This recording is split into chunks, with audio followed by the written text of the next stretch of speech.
I don't know about you, but baby, it's cold outside. How are you staying warm? I wonder how the folks in Texas are staying warm. Texas, of all places. I hear that they were hit pretty hard with a lot of snow, sleet. It's unbelievable. What's even more unbelievable is that the wind turbines, they're not working. What the heck happened? Texas get 25% of its electricity from these wind turbines. We hear talk about green energy, let's move in this direction, but the wind's not blowing. And if those puppies can't keep warm, why do we need them? Why are we trying to get rid of energy? Why are we trying to get rid of electricity? I don't know. Go figure. But that's what the Democrats want us to do, and I think a few Republicans also, who are also known as rhinos. But we're going to be discussing that on Mega Media After Dark with my co-host at Small Town Andrew. How's it going at Small Town? It's going well. And our guest, attorney Manny Alejandro. Manny, how's it going? Great. How you doing? Good. Manny has been on the show before, and he's always giving us his legal insight, which is what we want. And also joining us new for the first time is Chris Tremalia, who is a freelance journalist. Chris, how's it going, man? Doing well. Thank you for having me. Thank you for being on with us tonight. So, guys, with my opening, I was talking about Texas, the big freeze in Texas. You know, Texas is really getting it in the butt. Not only the citizens of Texas, but also the Senator Ted Cruz. He decided to get on a plane and go to Cancun, Mexico. Now, word is that he took his daughter there and he was going to come back. I like Ted Cruz. I think that, for the most part, he's been a big supporter of my man, 45th President of the United States, Donald J. Trump. But I have to admit, that was a stupid move, in my opinion. I'm like, come on, dude. They're going to attack you. What the heck were you thinking? Now, he came back, and of course, with this whole new thing of staying inside, you can work from wherever, but the optics just weren't good. What do you guys say? Don't speak at once. Okay, I would agree. To a point, I would agree. I think it's being overblown because he is Ted Cruz. Yep. If this was someone who didn't have the name recognition or the prominence, it may not even made the media at all. True. But I would think that this is the reason why he's being attacked. Is one of those things where it's just, it was bad optics. It was kind of tone deaf. It would probably served him better if he was out seen shoveling snow or hooking like a food bank or something rather than going to Cancun with his daughters. But at the same time, I think it's being overblown simply because it's like the latest media attack to on Republicans. Well, you're right. I mean, had he been Senator No Name from, anywhere in the United States, they probably wouldn't have said anything. But because he's Ted Cruz, Or because he's or Democrat. Oh, yeah. Oh, come on. If it were a Democrat, we wouldn't even be talking about this, But to show that I am fair, I'm an equal opportunity person that just calls it the way it is. I mean, come on. Tone deaf, absolutely. Manny, what do you say? I think it was completely stupid. Ted Cruz is a real smart guy. He went to Princeton and Harvard Law. And, he was kind of in trouble when this happened to his home state because he tweeted a lot and criticized California when California had their issues. So there was a lot of people that were already kind of focusing on him saying, oh, you were apt and quick to criticize California, and now look at what happened in Texas. So that was one issue. But I think this is completely tone deaf from him. I think he really, made a big mistake because I don't know why he would have left Texas during this time. I mean, clearly there's more to the story that's coming out right now. Supposedly his wife sent out text messages. I don't know how the media got them, but supposedly she sent out text messages to people in her neighborhood or something like, hey, want to join us in Mexico for a week or something like that. I'm paraphrasing. So this is just completely stupid and just a big mistake from a guy who honestly has got to be a leading contender. It's for 2024. Like if it's not Trump, it's got to be, he's got to be one of the You think so? The guy's up. I think he wasn't. He clearly wasn't 16. I think. Yeah. He expressed his objections during the count of the certification. He wanted to do the audit. I mean, he is, a big star in terms of he goes to events. They're very well attended. He's a very articulate guy, but this was completely stupid. I think he completely acted arrogantly, and I think he would have been, and like an elitist, and I think he would have been one of the first people to, be all over the press. Let's say this was AOC, right? Let's say AOC did this. Let's say something happened in New York, and AOC winds up in, Miami during like a hurricane or something in New York.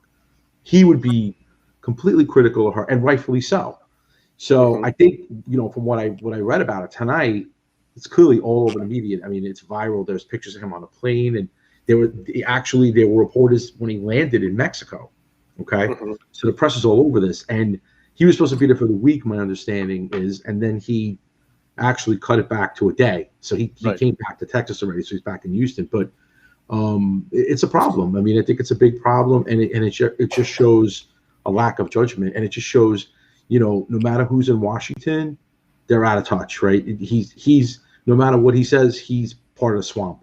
And even if he's not part of the swamp, when he goes to DC and he gets selected and he gets sworn in, he becomes a swamp member. And only people in the swamp act like that.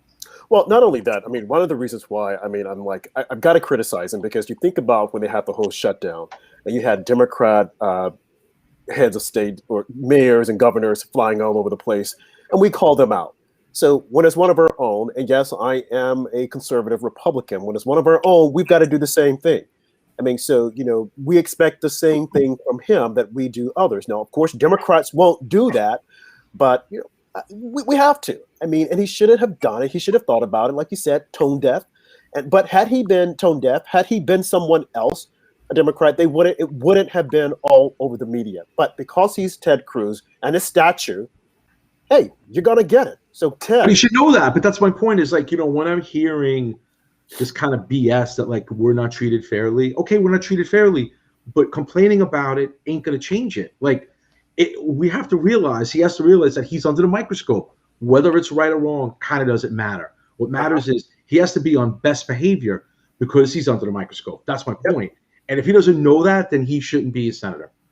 Well, I would say also that one thing that he did do differently, and I think you were saying, Manny, about the latest, is that I think MSNBC it was that they found out he was actually originally supposed to stay until Saturday and had his ticket or somehow got a hold of that.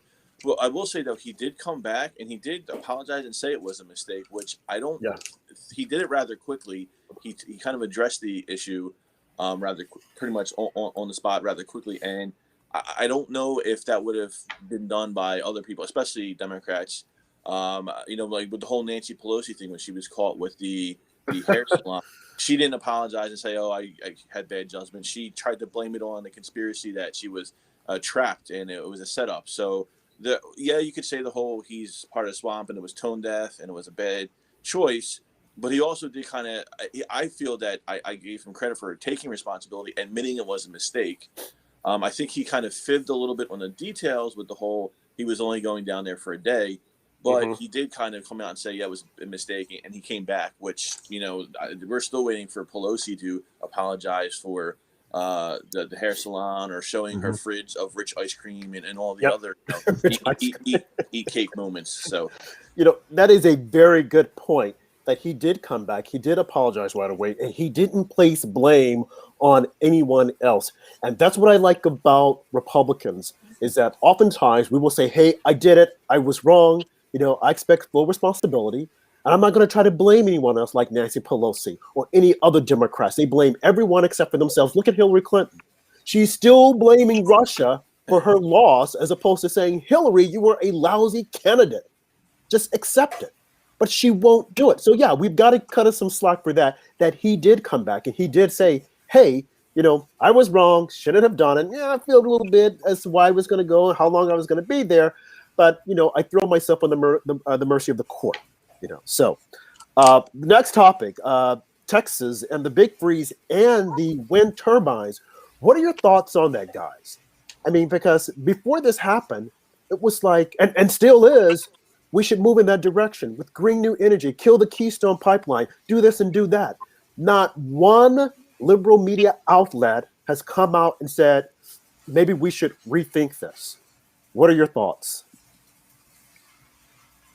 I mean, as far as I'm concerned, right, it just shows how much we're not prepared. It's just another thing that's happening in this country where we're reacting. It just shows a lack of preparedness. Just another thing. And it's just, it's sad, right? It's like we have no game in this country. We won't spend a nickel doing stuff that we need to do to prepare, protect the electric grid. We're so vulnerable to potentially an act of terrorism when there's bad weather, and it was extremely bad weather.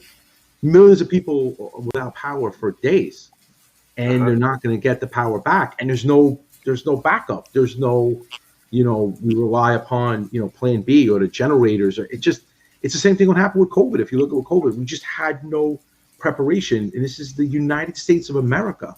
We got to get our shit together. And we just don't, because we're bickering around about nonsense, and we're fighting about nonsense. And, you got Nancy Pelosi and Chuck Schumer, and they're just holding back, doing what they need to do. But what's happening in Texas and what happened in Texas is sad. But again, to me, it just shows a lack of preparation. It's like when we got hit with Hurricane Sandy, on the East Coast and in New York, I was talking to someone literally today about, remember we were going to build a wall to prevent this from happening again because it's a 1 in 100 year kind of storm. What happens if it's a 1 in every 3 year kind of storm? What the hell do we know? What does de Blasio or Cuomo know, or the president of the United States know about the weather, right? Who could have predicted that this would happen in a place like Texas, which, by the way, is causing billions of dollars of damage that the taxpayers have to pay for. Okay, so it's not just people are without power, people are dying, and it causes major damage to the economy, and insurance companies have to pay. It's tragic. And it just shows that we have no game. And the wind turbines, I mean, that's just, completely ridiculous in terms of, using wind power. Again, if they use a lot of gas as well in Texas, and the gas freezes, and the wind turbines will freeze as well. And nobody thought about this stuff. It could be possible that it gets cold in Texas. Yes, it could happen. And it did happen, and it might happen again. And what's our plan of attack? Crying about it, saying, oh my God, it's a 1 in 100 year thing. Well, yeah, maybe it's going to be a 1 in every year thing, because the weather patterns change, right? Global warming, right? All those people, John Kerry, who's the czar, where is he? Where is he now? Shouldn't he fly in his private jet? The climate czar into Texas and kind of save the day, right? Yeah, the big jaw going there, and I'm here to rescue all the Texans. I mean, where is he? But I mean, we're worried about banning plastic bags, but we're not worried about, my God, look at this weather. What do we do? How do we help these people? It could happen anywhere, and we have no backup. I used to live in New Jersey, and we used to lose power a lot. We had outdoor power lines, on poles, and that's what a lot of that they have in the suburbs, like in Westchester and stuff in New York and throughout the United States. If those freeze and they go down, you've got no power. It's over, and it's antiquated technology. Okay, it's technology from 80 years ago. Like in New York City, the water mains, the pipes are literally built in the 1800s. Okay, when they replace them, when they burst, the infrastructure of this country is shot, and this proves it. And if we want to create jobs, rebuild this goddamn country, rebuild this country from the bottom up, rebuild it, and invest in the infrastructure. Who cares about this Green New Deal bullshit? Invest in the infrastructure of this country. The highways, the roads, the electric grid. I mean, that's what we need to invest in. Okay, that's the stuff that we need to fix, and it just shows how vulnerable we are. And to me, it's embarrassing to the world that we're the United States of America, and we have millions of people that are without power. We're not a third world nation. This is the kind of stuff that happens in India, not here. Shouldn't happen here. And anybody who's responsible, head should roll. And that's why the Ted Cruz thing to me is important. And even Abbott, and I like Abbott a lot. Yes, I think he's a tremendous guy. He's a superstar, but he screwed up. I mean, everybody in Texas has to take accountability and fix this, because it could be more representative of stuff that happens in the future, and it makes us look bad. Andrew, what do you say? Yeah, Manny is absolutely right with reinvesting in infrastructure and stuff. We see the Congress and Senate, and they're focused on Russia collusion and all this other crap that has nothing to do with helping actual Americans or the American people or making jobs. They're just, the priorities are all out of whack, like they're saying. And now you've got this thing in Texas, and everyone's pointing fingers. Oh, it's the wind turbines. Oh no, it's the power grid. Just everything needs to be fixed and fixed the right way. Yep. Chris, your thoughts? Yeah, I like kind of echo Manny's sentiments on rebuilding the infrastructure.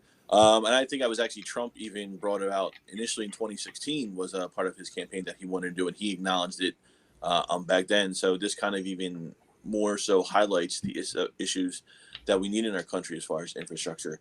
I also would kind of say that it is kind of like you were bringing up initially, a little bit of a criticism of the whole green energy and push to green energy as it being not reliable. And I would think that we should use this opportunity as well to push back against the climate cultists and the climate change cultists that exist in the left and the Democrat Party, because they make a lot of these claims and they institute a lot of like fear mongering and we're all going to die because the world's melting and rivers, oceans are rising, and all those predictions routinely are not true, and there's no accountability for that, and it's kind of becoming accepted. Trust the science, so to speak, trust the experts. It's all becoming accepted without any pushback. And this is a legitimate criticism that we could say, like, hey, you want this, you're saying the world's going to end, but this would also happen too. So I think it's definitely important for our side to push back on this as an example of like, hey, no, you need to like, your way of thinking isn't correct, and we need to come to a better solution. And so going back to the infrastructure, as you both mentioned, Trump did talk about that in 2016. And I had wished that he had stayed along those lines. Of course, he tackled many other issues, but I don't think people understand that the infrastructure in many of our states and cities and towns is completely old, and it's about to collapse. I mean, not too long ago, we had bridges that were falling down, and I don't think people connect that with rebuilding America and the money that we need to put out there to build up our bridges and our roads. We're more concerned with, okay, it's just my local highway, I want that fixed, but it's the entire grid, that has not been worked on for quite some time. And Manny, you made a really great point when you said some of the pipes here in New York City, some of them have been around for God knows how long, and every so often we'll have a water main break and you have all this, flooding on different neighborhoods. People aren't thinking along those lines. We're focusing on, well, let's get renewable energy and let's do this. That's all fine and dandy. But how is that going to translate into putting people to work as opposed to, we move this direction rather quickly. No one has really studied it, but it looks real nice and sexy. And we can do it. And we can say we were the first ones. You're going to put people out of work. Look at Joe Biden signing an executive order, 11,000 people without jobs. Now, why isn't our side being conservatives, being Republicans? Why aren't they pushing back? Why aren't they out there on the bully pan saying, hey, this is what will happen if we go this direction? Why aren't they calling John Kerry out? Where is John Kerry? Is he somewhere in his private Gulf Stream? Oh, where is that guy? Republicans should be on the outside saying, John Kerry, where are you? We want you to answer to this. What would you do? What do we need to do? But instead, we got people going out saying, oh, renewable energy. We need more turbines. We need to make electric cars. We need to do this. But Texas, front and center. Look at what could happen. Maybe that's part of global warming. But we were told that all the ice is going away. Look at what Al Gore told us. What are Republicans doing? They should be on top of this. They should make this an issue to push back. But quiet as it's kept, we don't know where they are. Republicans right now, you're right. Republicans right now, they're in a fetal position, right? The Republican Party right now is like shaking in the corner. They are. It's just the party of the meek and the party of the weak. They're trying to decide if Trump is going to be the lead of the party or not, or after Trump lost, after January 6th, the party literally is. I was telling someone a story today. I got a call for you guys are going to kick out of this because you know me pretty well. My phone rings at some weird number, and I'm a lawyer, so I don't know who calls me. My number is pretty much public. People call me whatever all the time about stuff, and I'll take the call. When someone calls me, she was very nice, and she was calling me from the Republican National Committee, the RNC. She asked me for $7,000 to keep the successful efforts going of Ronna McDaniel. I said, "You got to be kidding me! You define that as success?" You and I have different definitions of success. If you go into the dictionary and you look at success, that's not the Republican Party in 2020. Yeah. I mean, we lost the presidency and we lost the Senate, the Georgia runoffs. What's up with that? And she was like, well, we need to keep the party going. I said, no, we don't. We need new leadership. Yeah. We need to cut it off at the head because the Republican Party right now stands for cowardice. Yeah. There is no one in the party that wants to do anything because they're afraid. Am I going to be identified as supporting Trump? Am I Mitt Romney Republican or am I a Trump Republican? And no one wants to be either, and everybody is just running scared. It's the weakest party, so there is no opposition. Joe Biden is talking about having electric cars by 2035. What about fixing the roads right now when people are driving to work and stuff? Fix the roads first. 2035, he'll be dead long before then. So what's he worried about? I mean, we're pretty sure about that, right? What is he worried about? I mean, he's not, who knows, God forbid, who's going to live that long? If we're going to live that long, let's predict 2035, focusing on electric cars when we have what happened in Texas. And literally the people in Texas, they just look so sad and devastated, and they are. And where's the federal government to help these people? Yep. Don't we have FEMA and stuff like we had, all the problems in this country, the natural disasters? I mean, isn't that what we spend our federal taxpayer dollars on? Shouldn't it go towards FEMA? Where's FEMA right now when helping these people get back on their feet and getting electricity and helping them boil water? I mean, it's millions of people in Texas that are screwed, and they're going to be screwed for weeks. Yep. Randy, you just said a lot. Let me just mention this real quick. You just said a lot that I want to unpack. But when you were talking about, Joe Biden looking at this renewable energy and as opposed to fixing the roads, he's talking about electric cars in 2035. Remember, AOC said, earlier on that within 13 years or so, everything's going to be gone. Okay, but I got a feeling that we're going to still be around here. Then you also said Republicans in fetal position. And people are afraid, am I a Trump Republican or am I a Mitt Romney? If you're a Mitt Romney Republican, okay, you're not a Republican, you're a rhino, and we need to primary you. But this whole thing with council culture, I want to talk about that. But I think, Andrew, you're about to say something before we change topics. Go ahead. I lost my train of thought, actually. Oh, I'm sorry. Not listening to you. Okay, so go ahead, Chris. I was saying, no, I couldn't agree more about the fetal position. And I actually think that the only thing I would disagree with is you said as of January 6th, it was that. And I would say it existed pretty much the entire time Trump was in office and when Obama was in office, it was the fetal position, because that was the whole thing when Trump had control of Congress the first 2 years. They didn't do anything because they were too afraid to take on Trump's America First agenda. And then afterwards, it just became, oh no, well it's like they want to appease the Democrats rather than do what's best for America. And they do that. And when they get pushback, that's when they kind of get the whole, they're in the fetal position and they're scared to act and they don't do anything at all. And that's why you have all these populist movements. And that's why Trump came in general, because they're tired of electing Republican officials who are on the campaign trail saying one thing. And when they get into DC, they do the exact opposite. And then you have people who are ticked off. And that was the whole reign of the Tea Party and America, make America great again. And that's, why Trump is. The one thing I would say is I do think there are Congress women who are in the new class, especially Congresswoman Boebert, who's kind of taken an aggressive stance, pushing back against the whole timidity of the GOP and against Democrats. So I would say there's hope, but I would think the main thing that I forget who said it earlier was talking about primary. I think that's really important and that needs to be done a lot to primary, because we're basically taking the whole good old boy Chamber of Commerce, GOP saying, doing one thing, and they're failing their constituents. When now, if you primary them, they realize there is a threat to primary, and there is a Trump supporters who can go out and primary them and risk them. And I think that's very important that we do need to primary them to get back on track and change everything for the better. Yep, I agree. Andrew, did you remember your thought?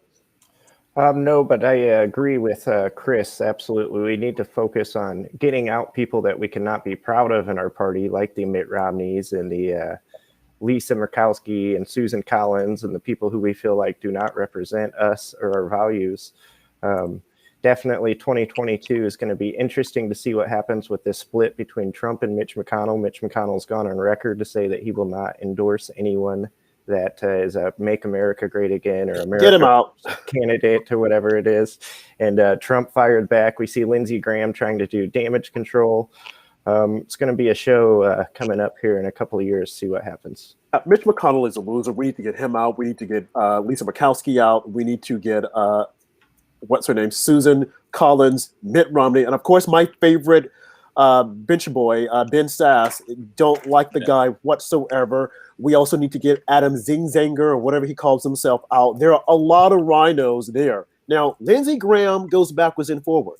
I mean, he straddles the fence, I think. Right now, he's on Trump's side.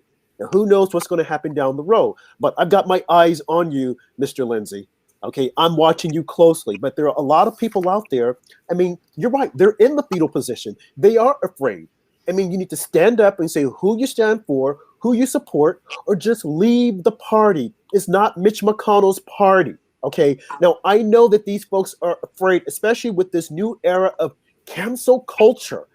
There was a representative from California who presented a bill, and she was backed by 10 Democrats that want to ban President Trump for stepping foot on federal grounds, ban him from having any statues, monuments, street names, park benches named after him, and she wants to make certain that he can't be buried in Arlington National Cemetery. I mean, the hate that these people bring to the table, and it's not just Trump. Yeah, they're mad at him, but they're also sending out a signal that if you support him, this is what will happen to you, because we view you as being a threat. You are a white supremacist. You are evil. You are bad. You don't deserve to work. We don't want to hear from you. This is the United States of America. And as I said last night, where is the statesman to stand up and say, this has to stop? We've taken it too far. He was the 45th president of the United States. Whether you like him or you don't, he was the president. What if we had applied the same playbook to Barack Obama? Oh, no, we couldn't have done that because he's black. And then we would be labeled a white supremacist. That is wrong. There is no statesman. And you would think that the first black president, Barack Obama, would come out and say, folks, stop it. But he won't, because he failed at what he was doing. So he wants to get all the credit. He wants to make certain that he is not a footnote, although he had 2 terms, 8 years, and did absolutely nothing. And what is he doing now? He's still looking at the mirror saying, oh my, how handsome you look. Oh my, I like the way you look, as opposed to coming out saying, let's bring the country together. What is Bush doing? What is he doing? What is Carter doing? We would think that these guys would be statesmen and say, you might not agree with his politics, but he is an American. And by the way, he has done more than any of us. He did more than any of us. But we despise him, we hate him, and we are not man enough. We don't feel comfortable in our own shoes to stand up and say, hey, he's our brother. He loves this country. Quiet as it's kept, they're sitting there on the sidelines doing absolutely nothing, watching Americans fight each other over what? We all bleed the same blood. Red, white, and blue. We're all Americans. Why is it that we have to think the same? I might not like the way your approach. You might not like my approach. But to say that I'm not an American and that I'm a white supremacist, or by the way, I'm black, or to say that he's a bad guy, or I'm an Uncle Tom, or I'm a this, or I'm a that, it's just wrong. Where are the statesmen to stand up? Where are they? What do you guys say? Yeah, I think the problem is just the hatred on both sides. We just witnessed this with Rush Limbaugh's passing away. Just hashtag after hashtag of vile comments towards Rush Limbaugh. We've just gotten to a bad place in America where we hate each other more than the foreign adversaries we have, and just our priorities are all screwed up amongst each other. And Yeah, just the division and the hatred has been bad for the country. Manny, Chris, what do you guys say? I would say that I'm going to take probably a little bit more of an aggressive stance here. I think that it embodies the leftist behavior that's from the Saul Alinsky playbook and the Karl Marx playbook and typical Bolshevism. So don't know if you noticed, I graduated from the University of Pennsylvania, double major in poli-sci in Russian and Eastern European studies. Done a lot of studying and reading of early Bolshevik history and Russian history when the Soviet Union was forming, and the type of behavior that the left exudes today is pretty much the epitome of what was going on in the turn of the 19th into 20th centuries with Bolshevism in Russia, where they were targeting a group of people and demonizing them to institute like a class warfare, which I think is definitely prevalent now, and also kind of like attacking a group of people for political purposes to gain popularity and public opinion. And that's what you see with the whole white supremacist, labeling not people that feel that the white race is superior to all races as white supremacists. They're labeling anyone they disagree with at all entirely as white supremacists. And that's wrong. It's immoral. It's dangerous. And it's something that, it stinks because the media is in the pockets of the left, and they pretty much have all control of narratives in this country. And that's something our side somehow has to fight back. And we lost a great warrior in doing that in Rush Limbaugh, through his megaphone and his platform. But that's something that we struggle with on our side. Is turns like it's like the left establishes a narrative, and we either go into the fetal position and say, don't fight back, or kind of say, gee golly, oh well, and don't do anything. And I think that's what Trump has, and what resonated so much for us. He was the one that's like, no, this is ridiculous. We're not this. There are good people here. They are fighting for this, and this is what our side has to kind of get back to doing. So well put. I agree with you 100%. Manny, what do you say? Yeah, I agree. Look, I think this country's broken right now. I mean, we're broken. I've never seen a country in the situation it's in right now. When you look at a tragic situation like COVID, it's a tragic situation in terms of, close to 500,000 people that died of COVID. With all the closures we had, people haven't come together. I know they've been isolated, but it hasn't been, when you look at 9/11, right? It was a big deal in New York, clearly. It was a big deal in DC and in Pennsylvania, but it brought the country together. We were very united after 9/11. COVID has not done anything to kind of unite us in terms of we're suffering as Americans. It's not Republican or Democrat, conservative or liberal. And when you look at what happened in Texas, again, that should be something that should bring people together. It's a tragic situation, a natural disaster, whatever. People hate each other now, hating on each other more than ever. I call it the memo culture, right? Some people got the memo. I never got the memo, but you see these people just all agreeing, checking off all the boxes. And at the end of the day, what it's doing is, it's exactly, it was a great point made earlier about everybody essentially having a mind meld where individualism and individual expression and freedom of expression and free speech is being chilled. Free speech is being chilled. Not only can you not speak freely, you have to speak in a way and say things that comport with that memo. So it's beyond just your speech is chilled. Your speech is tailored. So you will not be able to speak unless you speak the way you're supposed to speak, addressing people the way you're supposed to address them, saying what you need to say, which does not take into account the most important aspect of your life, your opinion, how you feel. Opinion is part of speech. Opinion is protected speech. Opinion is actually, a defense to defamation. So opinion is very important in this country. We no longer can give our opinion freely without dealing with, look at Gina Carano. We cannot give our opinion freely without potentially losing our job, losing the seat at the PTA, potentially getting our law firm in trouble if we're representing Trump. then they'll cancel culture the lawyer and the law firm. I mean, this is insane. It's gotten so bad where, like, look at all the lawyers that represented Trump. I mean, look at the impeachment trial. No offense, I'm a lawyer. I have a lot of respect for lawyers. He had like the D list of lawyers. Those lawyers were embarrassingly bad. Okay, and I say that lovingly, because you could go through the list of like 30 lawyers that would have represented him, that worked with him at the first impeachment and worked with him around the election. They've been cancel cultured. They are going after Rudy Giuliani like you wouldn't believe. So you know, they're not billionaires. They're not like Trump or the Trump family. They have to provide for their family. They have to continue to work. They'll literally be attacked. One of the lawyers that represented the president in impeachment said he had over 100 death threats, him and his family. For what? Defending the president in an impeachment trial? That's obscene. He's not representing Weinstein or Epstein, a pedophile, a rapist, a murderer. He's representing the president. That's something that we used to think was prestigious, regardless of who the president was. Oh my God, I work for the president, and that's a career booster.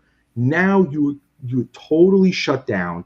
So you're not only controlling what we say, how we say it, but controlling what we do. So what's next? I mean, we need to fight back. But again, if we don't have our leaders with a capital L, we're lacking leadership. So two things: the country's broken, and we have no leaders. Right? We need leaders to step up and say, this is unacceptable. Okay, you need someone to say, hey, look, everybody in this country has a right to counsel. It's one of the founding principles of this country and the founding fathers in the Constitution. This is ridiculous that someone's getting cancel cultured, but the bar associations are silent.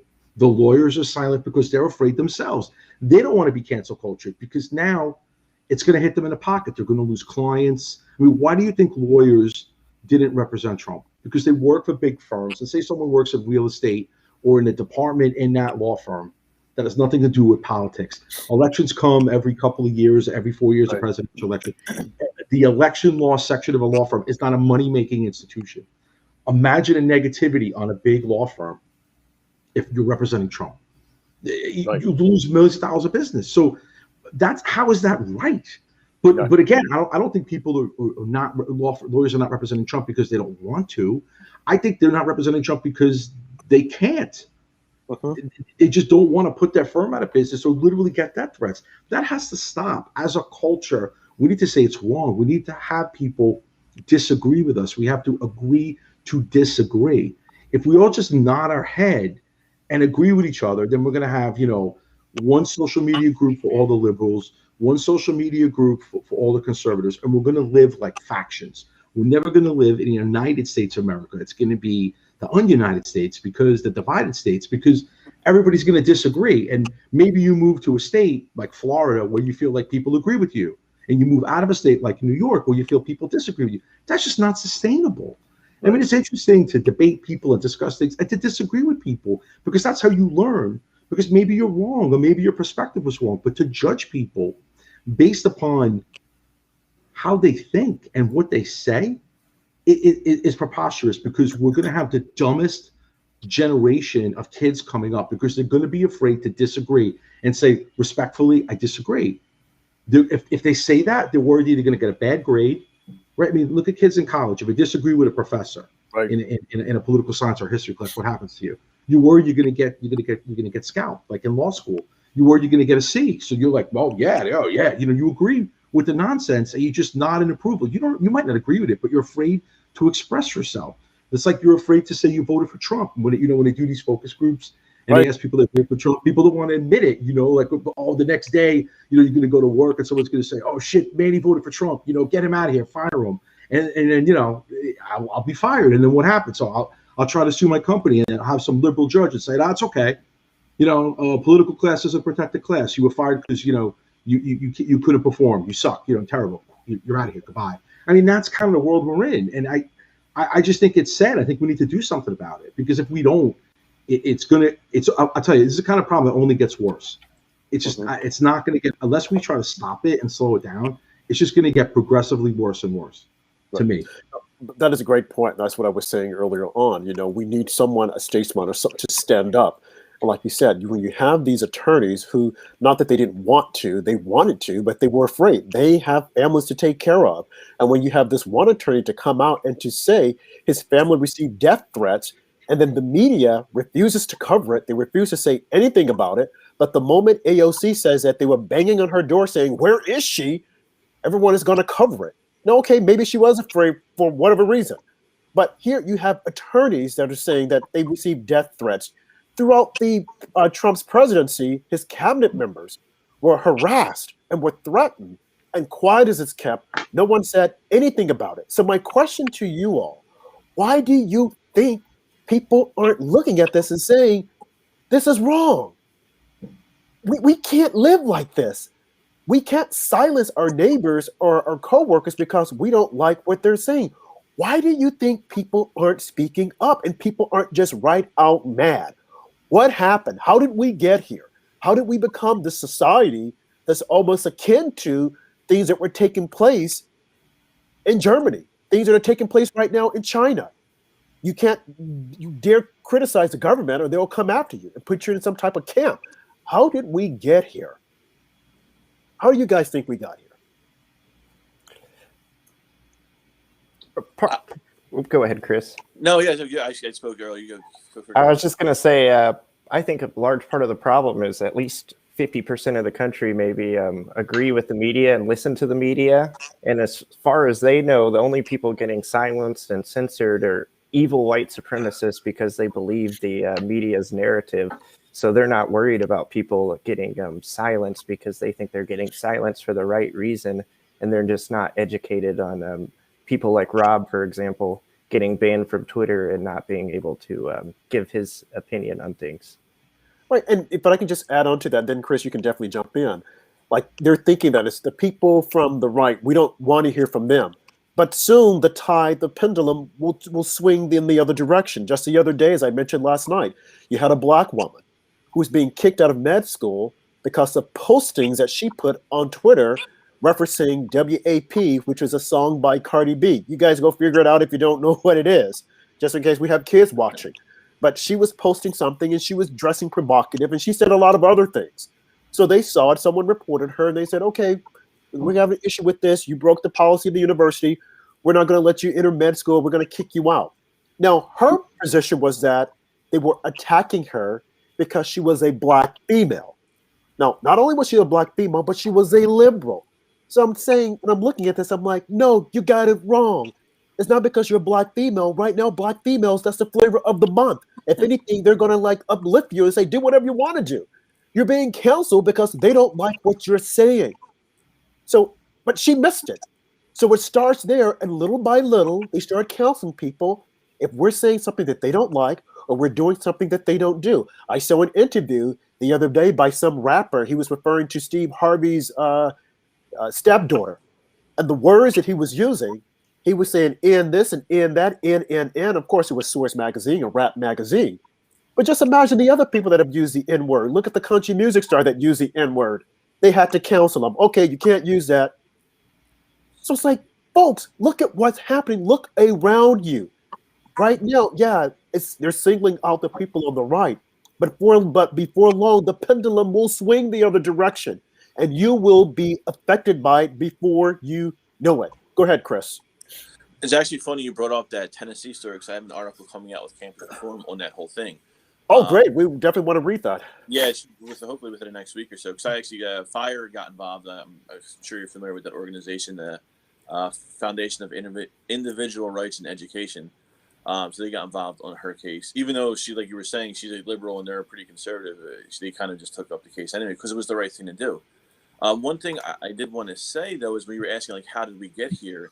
And I think, again, I would say I think we got here because a lot of it has to do with that fetal position. Like, Republicans, conservatives, the only time they'll fight back when it's one of their own. They'll never go after someone on the left or when they're pushing back or attacking. And they always kind of like, they want all those things to change. They want the cancel culture to change. They want, the liberal domination and leftist narrative domination in politics to change. Yet they just want everyone else to do the fighting. They don't want to do the fighting themselves a lot of the time. And they kind of like, it's basically like, in school when you're bullied, how do you get rid of a bully? You don't get rid of a bully by being like, sometimes maybe it does by if you like suck up to them and be friends, but by and large, by fighting back. And I think that doesn't necessarily mean fighting where like, fist or physical violence, but just kind of having the courage to stand up and fight and say, no, you're wrong, and I'm going to continue fighting against you and pushing back against you when you say stupid things like this. Like, AOC saying that Ted Cruz was going to put her in danger or wanted to kill her. And like you said, like, that was just like nonchalantly covered over. And it should have been like Nancy Pelosi with the whole thing with the Capitol Hill. She impeached Trump twice. Why aren't Republicans going after Nancy Pelosi to try to impeach her for doing something? She did a complete lie about the Capitol Hill riots, which is supposedly the biggest attack on our country's democracy in X 100 amount of years, whatever it was. But not one Republican is going saying, you were wrong, you lied, you were caught, and now we're going to go do to you what you did to Trump. And we're going to go, and not, where is that? There's not one person out there. So when that happens that way, that kind of keeps on basically allowing the bullying and the domination and the domineering of the right to exist and continue, because they know they can get away with it. They know no one's going to stand up with it. And, that's in their playbook from the beginning. It's traditional leftist, Bolshevik, Marxist ideology is to attack opposite ideologies and eliminate them. Not nice way, not debate, not the way our country, our founding fathers did it by sitting in a room in September and arguing and getting things out. It's basically attack because they have this hunger and this thirst for power. And Republicans have this timidity and this, like we said tonight, the fetal position. Maybe that should be the new logo of the Republican Party or the mind of the faction of the Republican Party. But they just don't have any guts whatsoever at all to fight back. And that's why we're in the position we are now. And just to add on to what you were saying as far as Nancy Pelosi, why aren't they pushing back on her? Why aren't they saying, hey, you lied, you need to be impeached? Why are they so afraid to use impeachment? I mean, it's enough of this. Well, we want to be, we're high, we're above this, we're above that. The Democrats have shown you. Show them no mercy. And as you said, I'm not talking about with your fist and all that stuff. But when it's time to apply the law and to be judicious according to the rules of the Senate and the House, then you need to apply them as opposed to thinking, oh, it's them and not us. You will get nowhere. It's 4 years is that you will get nowhere rolling over and rolling over. Look at Mitt Romney. They attacked him viciously when he was running for president. And what does he do? He becomes their lapdog. Yes, sir. No, ma'am. Yes, sir. No, ma'am. I'm going to vote your way. And the moment he does something wrong, they will attack him. Mitch McConnell, they came after you. They were at your doorstep, for God's sake. They were threatening your wife. Your wife had to protect you when they came to your doorstep, challenging you. Your wife had to protect you. And what do? You roll over. You get on the floor of the Senate and try to condemn the president. Okay, maybe you didn't like what he said. Call him up on the phone. But to stand out there as if though you agree with the Democrats, knowing that that's what they want, they just want to completely eradicate the whole history of President Trump, a man who in 4 years' time did more than any president, Democrat or Republican, could ever do. But because your feelings were hurt, because you're no longer the lead of the Senate, you want to stand up and give some ridiculous statement because you think, oh, this is my party and not his. Oh, don't think that. And when we had to help you during your race in Kentucky, the times that the party has stood up for you, and now you can't stand up. That's the reason why I think about Lindsey Graham, and I'm like, he straddles the fence. But we need people like, in my opinion, Josh Hawley, who gets out there and fights. We need people like Jim Jordan, Gates. They get out there. They're fighting. They're in the weeds. People might have a difference of opinion about Marjorie Taylor Greene, but to me, she's showing that she's a fighter. She will get out there from South Carolina. That's another fighter. Sick and tired of weak Republicans. And something that you said, Manny, about someone calling you, asking you for money. I have said on this show, and I have said to those individuals who have sent me notices wanting money, I'm not giving any money to the GOP. I will give directly to the candidate. If President Trump says, hey, give to that candidate, I will do it. But these other guys, these other women, like Nikki Haley, who sees an opening, so she's going to come out with her daggers after saying during the RNC convention that the president, he deserves a second term and he's this, he's that. She's ratting out John Kelly and Rex Tillerson for trying to go in after the president, and now she's doing the same thing. I don't think so. These guys have got to learn to stick together, and they've got to push back when they see what's happening to the country. when they're trying to silence our voices. Go ahead. I was gonna say, you made an excellent point about sticking together. And we all know that one point I want to bring out for this is we know like Trump had his second impeachment recently, and you saw all the Democrats vote against Trump or be voted for supporting his impeachment. If you go back to like through historic, well, I guess only as far as Clinton is pretty much the only other president besides Andrew Johnson who's impeached. But going back to Clinton, every impeachment for Clinton, the 2 charges that he was on, and the Trump 2 times, all Democrats voted in line together, absolutely 100% of the time in both impeachments. Even when Clinton was under for perjury charges, which he clearly did, not one Democrat voted against it. All Democrats voted to acquit him, to acquit Clinton. All Democrats voted to impeach Trump both times. Republicans did not do that. They varied. Some voted to impeach Trump, so voted to say that Clinton was not guilty. But it's just that I think that's indicative of what you were saying, and it speaks pretty much of the type of people that the Democrats are. Like, they will stick together. They are in this. They are in the contact sport of politics. They know they want their power. They know what to do. And Republicans, they go off and they do their own thing, and they have the principled, people like the Lincoln Project were the principled people too. By the way. So they do that. Lincoln and Project. They sabotage their own progress.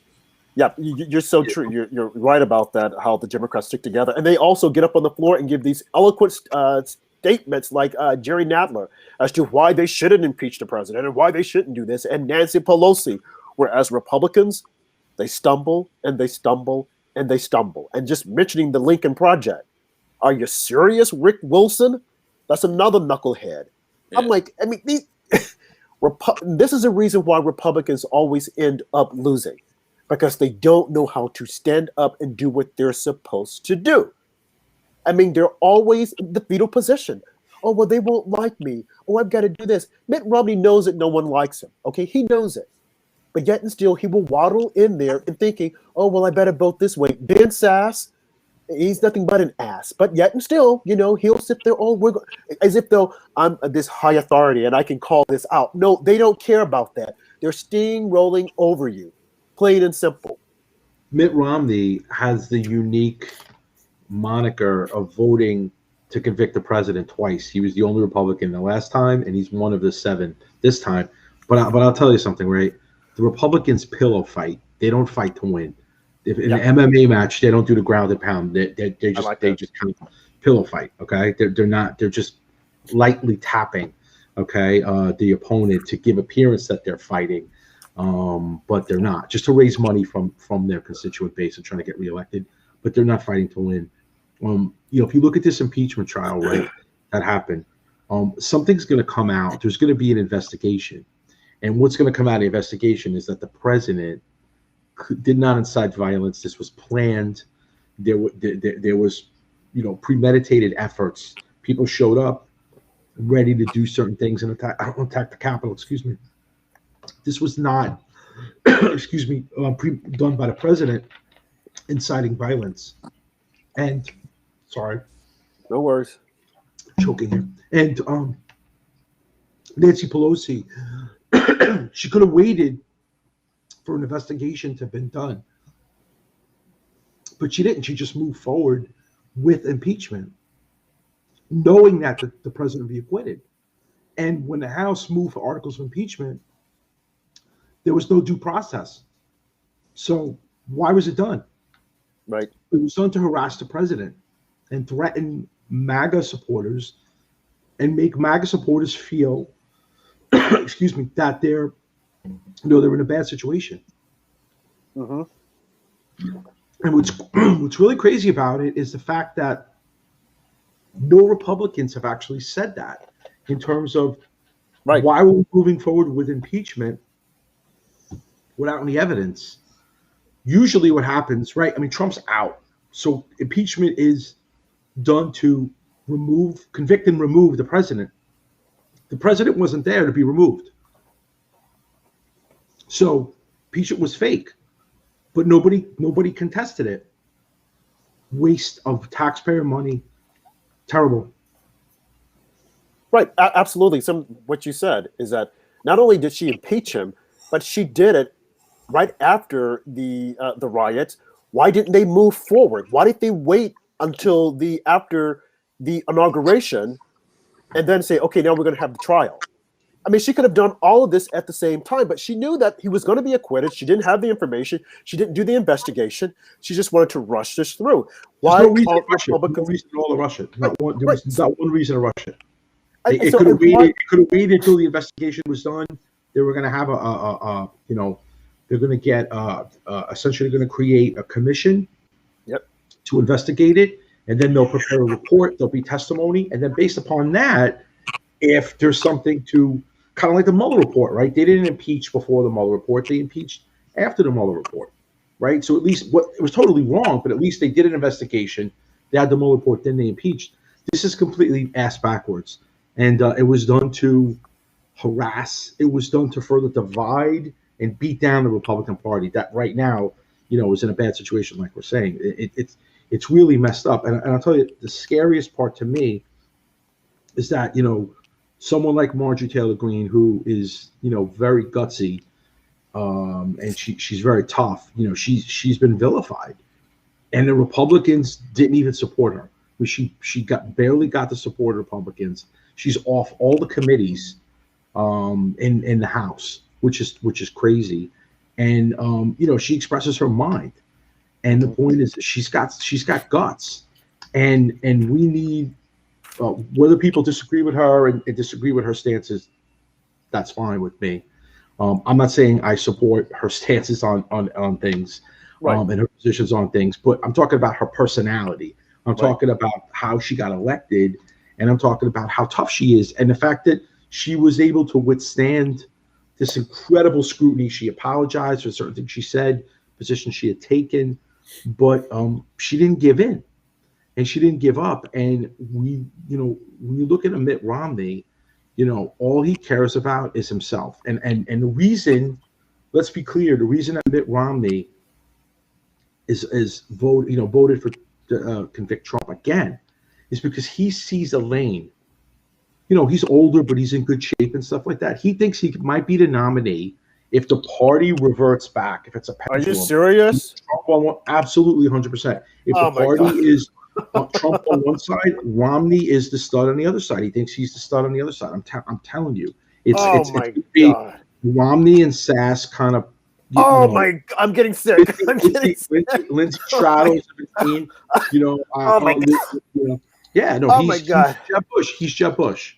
He's the Jeb Bush wing of the party, and he thinks that the party might revert to, you know, George H.W. Bush, George Bush, you know, the Oh my! Connecticut, I the got. Connecticut, you know, country club Republican kind of party, not the Trump Republican Party, and that's what he Guys, thinks. I'm sick. But I want to add one more thing, which is kind of interesting. If you see what's happening to Andrew Cuomo in New York, Yeah. and I was going to talk about Andrew Cuomo, and then I got this bad choking attack. So maybe Andrew Cuomo's coming after me. Apparently, he likes to threaten people. Okay, but wait. because- Before you go to him, because I want to talk about him. Okay, let me just get over this. Mitt Romney, Ben Sass. I'm going to have nightmares tonight.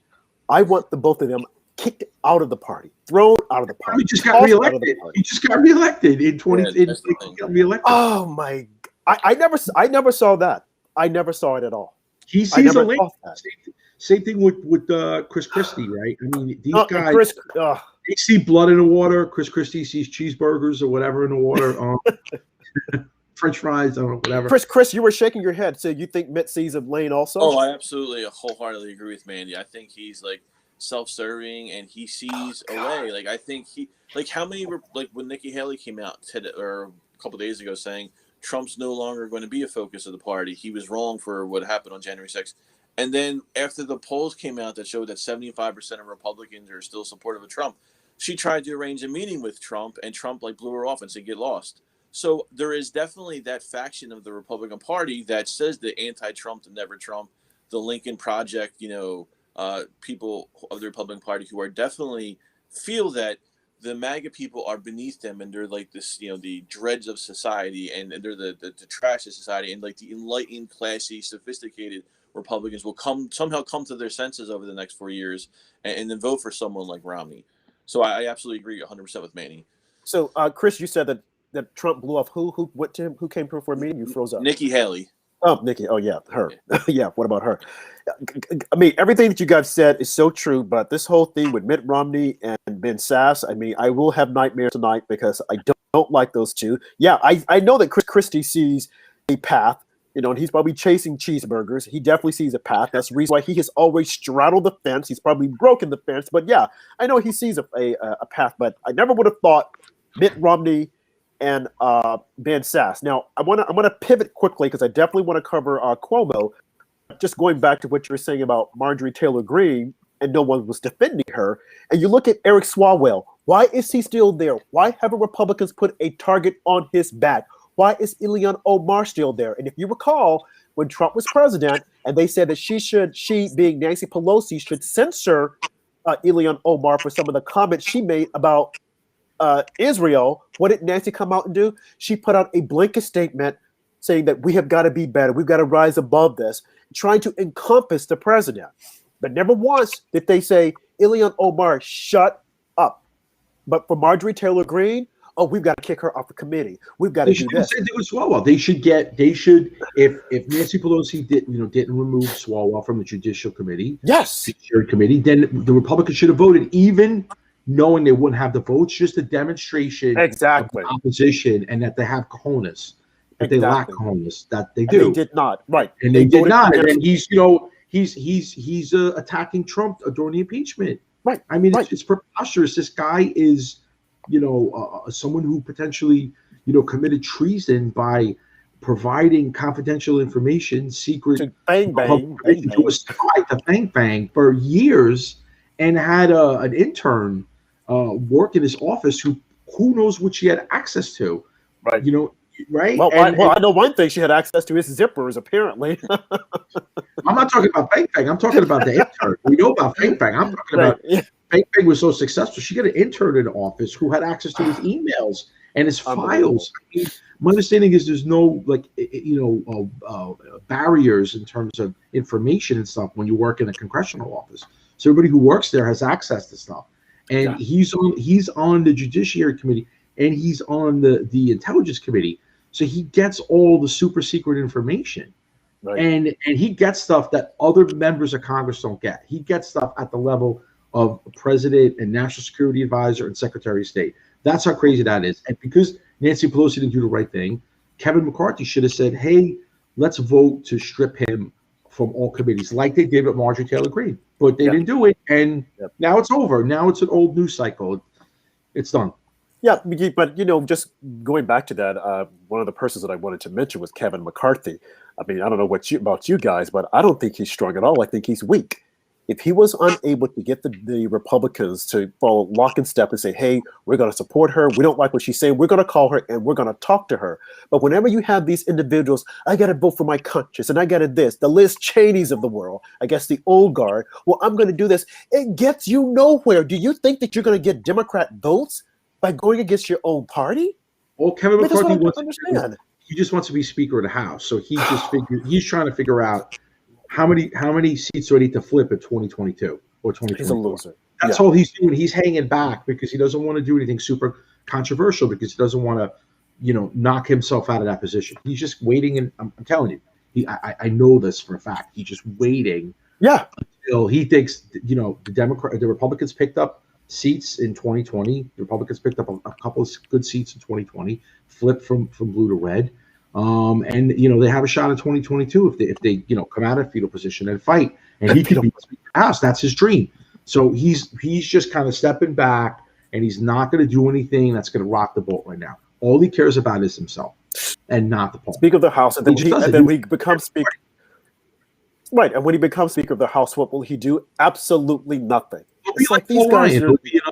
He just wants to put in his resume that what these guys do. Right. On the resume. Speaker of the House, and then they get on, the board, right? So like he's not only wants to be the Speaker of the House, but he wants to be like on the board of Apple. Do you think if he's like too conservative, Apple, Tim Cook's going to put him on a board? Hell no, right? So it really goes to the line and pretends that I'm really upset at this stuff and I believe in conservative principles, blah blah blah. Bullshit. He doesn't. He's just saying that to appease his base. Yep. right? And they're desperate for a leadership or desperate for hearing anything. But then he like goes up to the line and then he steps way back because he wants to be able to be on the board of Apple after he becomes, if he's just Speaker of the House, he's worth millions and millions of dollars. He'll be in his 60s. He'll be on all the boards. No corporate board is going to put someone on who is like too aggressive, who's too much of a MAGA supporter. They're going to be canceled, what you're just talking about, right? Yep. You got to say these guys are already positioning themselves. Oh, what am I going to do in 10 years from now? I want to be, a multimillionaire and get paid millions of dollars to be on publicly traded company boards like Al Gore. Al Gore, look him up. He's on a ton of boards. He's making more money than ever, but just sitting in meetings doing nothing. That's what they want to do. They're in Congress. They want to get their pension, and they just want to collect checks. And corporate America will cancel them out. So that, kind of going back to why these Republicans aren't stepping up like leaders, because they feel like they can't. The Democrats could do what they want. There's nothing the Democrats could do that would prevent them from being on a board.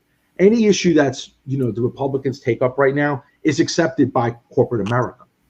If you follow that, right? All the issues that the Democrats are behind is completely 100% rubber stamped by corporate America. So sell yourself to the devil. They use it as branding and all that, right? I mean, they clearly do. Social justice and all this, they use it as branding. But if you're a Republican, you'll be canceled, and then you'll be canceled in the future. I mean, the Marjorie Taylor Greene stuff is stuff she said years ago. So imagine if you give a speech on the floor of the Congress of the House, you're a congressman, you're congressman, you're aggressive, you're a freshman, you want to earn your chops and make an impression, and they'll use that against you and against you and against you, and everybody's so afraid, and no one wants to say, I don't care. There's not one person in that chamber that says, I don't care. Maybe even it's Marjorie Taylor Greene, maybe it's Goldberg, maybe there's a couple, maybe I'm wrong, but I'd say most of them, if not all of them, they don't want to rock the boat. All they care about is self-preservation. Yeah. Now, pivoting again to a topic that you had mentioned a while ago, Cuomo, Governor Cuomo. And I find it interesting that CNN is saying that going forward, his brother, Chris Cuomo, will no longer be able to interview him on the show on CNN. Well, no shit. Why would they? Because they want to stay away from that toxic relationship that's following Andrew Cuomo. So they think that, hey, we're showing you guys that we can play fair. No, you're not. You're trying to protect yourselves. You don't want him on there because you don't want to get caught up in that whole scandal that's about to be blown wide open. What do you guys say? No, I agree. And it's good to see that. I think I read today that the New York legislators or Congress, or someone and the Republicans in New York are moving forward with possibly impeaching Cuomo. I think I read that. So that's good to see that somebody somewhere Republicans are kind of taking it. And like you said, I think CNN realizes the storm that's ahead. They see the iceberg ahead, and they're like, no, let's go, steer away from it, because that's what's been going on with the whole brotherly, Fredo interviewing Cuomo and everything. So I think that it's important that did happen. And I also think that's also kind of like a sign of like, hey, if there is outrage towards Democrats, they will react. There isn't like this impenetrable wall where you can't just say anything to Republicans. Like, people do react if there's enough outrage going on. So I think that could be used an example of what to do in an effort to fight back and how to fight back. Granted, this is pretty much a very serious case of what Cuomo was accused of doing. But I think it's important that CNN kind of did sort of like, relinquish and agree to separate the Cuomo brothers there. But why do you guys think that they decided to do this separation? I mean, they could have played this out until the hilt. Why now? Because they freezed up. Yeah, look here. We can still see you, Manny, though, if you want to comment on what he said. Look, I think the Cuomo thing's interesting, right? So I have a couple of podcasts. I interviewed a couple of people who were directly implicated through COVID and their parents. So I interviewed a woman who started Voices for Seniors, and she's on a bunch of shows now. She's in the press a lot. Her name is Vivian. She's a wonderful lady. And she started this Facebook group called Voices for Seniors, and it just grew organically. And then I interviewed a woman called Tracy Ann, and she used to go by Real Pollitt Diva. I'm sure she was very popular on social media, and this woman named Vivian Zayas, who started Voices for Seniors, it grew to hundreds of. She started this Facebook group. She was just distraught. Her mother died. Vivian's mother died in a nursing home, and Tracy Ann's father died in a rehabilitation center. He was in his 70s, and he had I think he had like knee surgery, and he was in a rehabilitation center. He wasn't in like a nursing home that you would think a nursing home with elderly people. He was just rehabbing to be able to go home because he had some pretty severe knee surgery, and he was healthy. And Vivian's mother was healthy as well, and they both died. And I interviewed them for my podcast. This was last summer, so it's March. It's March next week, right? It's like eight months ago. I was talking about this on my podcast. There was litigation on this that there was a lot of stuff that was going on. People came to me with stuff. I mean, there's Vivian filed in Long Island. There's litigation in the courts about people's parents who died, people's grandparents who died, and the media refused to cover this. I mean, they absolutely refused. Cuomo created some weird executive order that made it impossible to sue these nursing homes and these rehab centers, right, for negligence, unless there's like a gross negligence. So if you're a lawyer trying to figure out, like, I can't even bring an action, why the hell would he do that? And then you're thinking, well, there's got to be an underlying reason with maybe insurance, that there was a reason why these elderly people who were sick or at risk, let's say, got COVID, and they weren't shipped off to a hospital for the hospital to help them get over COVID. The nursing center or the rehab centers were not equipped to take care of COVID patients. They didn't have respirators and all that. And these people died. And then, because the governor, we'll get to the facts now, because the FBI and the DOJ are investigating it, thank God. But they should have started last summer, because more people could have been saved. The numbers were all skewed. So if we heard that 10,000 people died in nursing homes and rehab centers, we would have been outraged, because it's almost a third of the people that died in New York from COVID, New York State. Okay. So you're like, oh my God, this number's outrageous. And then the media would have picked up on this. And then there would have been a motivation, particularly under the Trump administration, to get, Barr involved, get the DOJ and FBI last year, which to me could have prevented lives, could have saved lives, could have prevented people from dying. But no, the media coddles and massages, Andrew Cuomo. He's on his brother's show. They have a big, like, Q-tip, like a swab. It's like a joke. People are dying. These elderly people have died. As a matter of fact, not only did elderly people die, they have these weird draconian rules in New York that you can't see your mother or your grandmother, and like they have these weird things where, like, you go to visit them and they're up to the glass in a window and you're on the other side. It's absolutely tragic and sad. Okay, it just brings tears to your eyes. Okay, and the media, he wrote a book. He did a painting that he sold on the New York State website. He did a print. His book was a bestseller. He got an Emmy. He wrote a book about leadership. And then all of a sudden, which was the creepiest thing to me, he's like some kind of like bachelor. Like, these women wanted to date him, homosexual, whatever they called it. I mean, this is sick. And the point is he's got blood on his hands, but the media never covered it. And finally, and there's all different rumors why they're covering it now. There's rumors that it's coming from the White House. There's rumors that it's coming from Kamala Harris. The Attorney General of the state of New York, Letitia James, she issued a report on the governor and the governor's office and the commissioner, the state health commissioner, that the numbers were underreported. As soon as that report came out, they restated the numbers, pretty much were double. And Cuomo gives a press conference and he says, oh, people died. What's the difference? If they died, they died. Well, no. The point is they died because they were not given the sufficient, necessary, adequate medical attention in a facility. instead of being sent to a hospital, probably because the facility wanted to collect insurance from that elderly person. And if they shipped them off to the hospital, they wouldn't collect the insurance. That's my best guess why. More is going to come out. There has to be money involved. There probably are political contributions from the nursing homes to the governor. I'm sure of it. The staffs in the nursing homes to the governor. So there's a lot of ugly shit going on, but the media didn't cover it. And this governor has made threats to people. He made threats to an assemblyman, Ron Kim from Queens. I know Ron.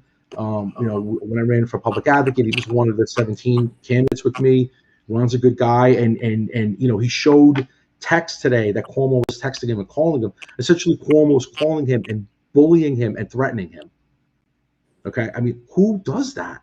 I mean, imagine, isn't that a Trumpyism thing? Isn't that like something Trump would do? Isn't that something Trump would say, like call up someone? Didn't Trump bully the Secretary of State of Georgia? Didn't Trump bully? Well, this is Andrew Cuomo. Cuomo does stuff like that. I thought people like Cuomo, and he wrote that book about leadership, and Chris Cuomo was his brother, and he's on CNN, and they're good guys. They don't threaten people. Come on.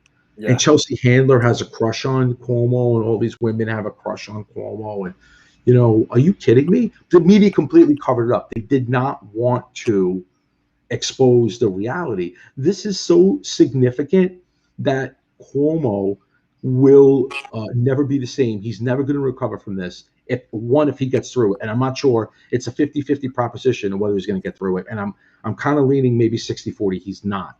But what I can tell you right now, he's no longer be a national figure.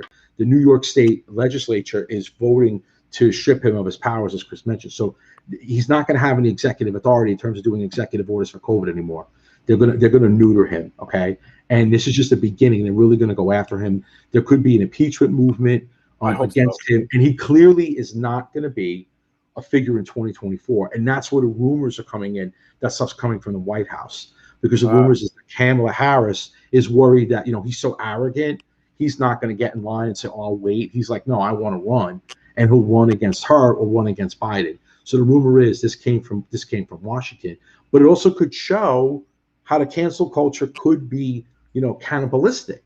Yeah, because this is cancel culture, and now they're attacking their own, justifiably so. Right. But why did they wait a year? I mean, literally, they have blood on their hands. I mean, this thing's ugly, and I hope to see through the Freedom of Information Act and stuff, records. I'd love to see what the media knew, stories the media knew. We need whistleblowers that the media refused to cover. Because I got to tell you, I was trying to get this stuff in the press. I could not get this stuff in the press.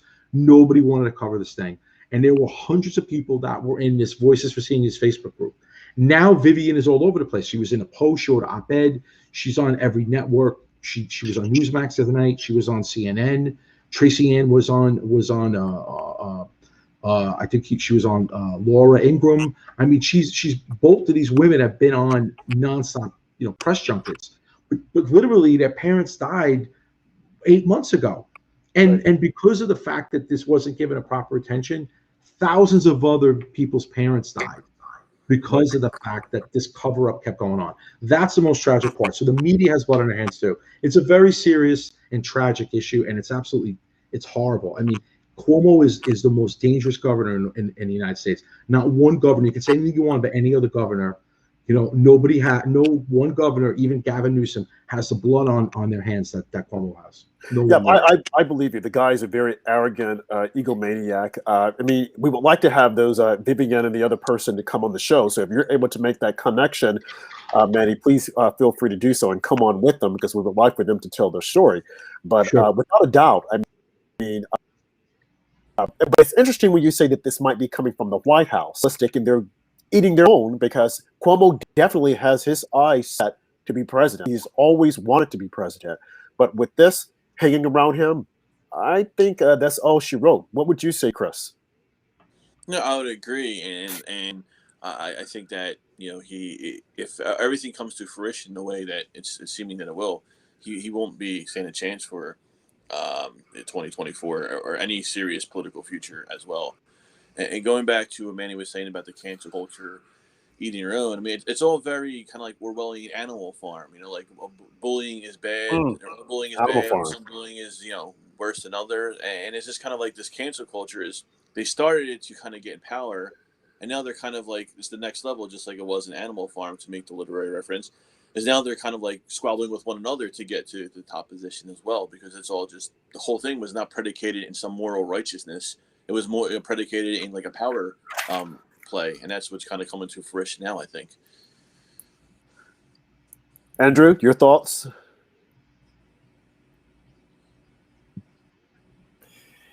Absolutely agree with you guys. Cuomo has ruined all of his integrity. He should be sending that Emmy Award back that he won, because that's a disgrace and an embarrassment. The Emmy should be ashamed of themselves. Absolutely. As Manny mentioned, a lot of us have been talking about this since at least June. This isn't new news to us, but the Democrats and liberals decided not to listen to us or anybody, like the ladies that he had on his show. So, yeah, Andrew Cuomo's in big trouble now that Trump's out of the picture. It looks like this story is finally getting the attention it deserved several months ago. Well, folks, that was a lot to unpack. We appreciate you being with us for an hour and 30 minutes. I definitely want to say thank you to our guest, Manny, who's been with us before. Chris is his first time, but hey, man, you got to come back. Please let us know that you will come back, because we appreciate your insight. Had a great time. This is really good. Enjoyable. Yes. And where can they find your work at, Chris, if people want to look into you more? My Twitter, probably the best one to do. It's at CW Tremo. Real simple. Excellent. And then Manny, you can find him on Twitter at Manny_Alejandro. A great follow. He's also on Facebook, I believe, so you can find him there as well. You can find Rob and I on Gab and Parler. I'm at Smalltown Andrew. He is at RobJH1. And follow our show on magamedia.org, YouTube, Pill.net, DLive, and Periscope at After Dark Show 45. Thank you. Yep, and just also want you folks to know that we're coming on again Sunday at 10 p.m., and our guest will be Congressman, or the guy who was running for Congressman in California against Maxine Waters, Joe Collins, and Josh Spodek. They'll be on discussing racism, different issues, the way they view it.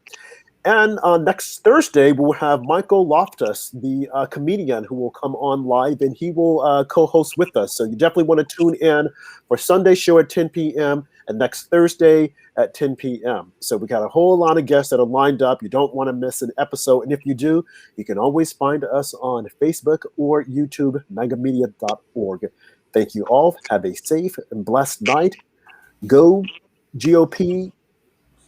Sorry, folks, kind of froze up there. Go Conservatives, go Republicans, and let's look and see what's going to happen in the weeks ahead. Thank you and good night.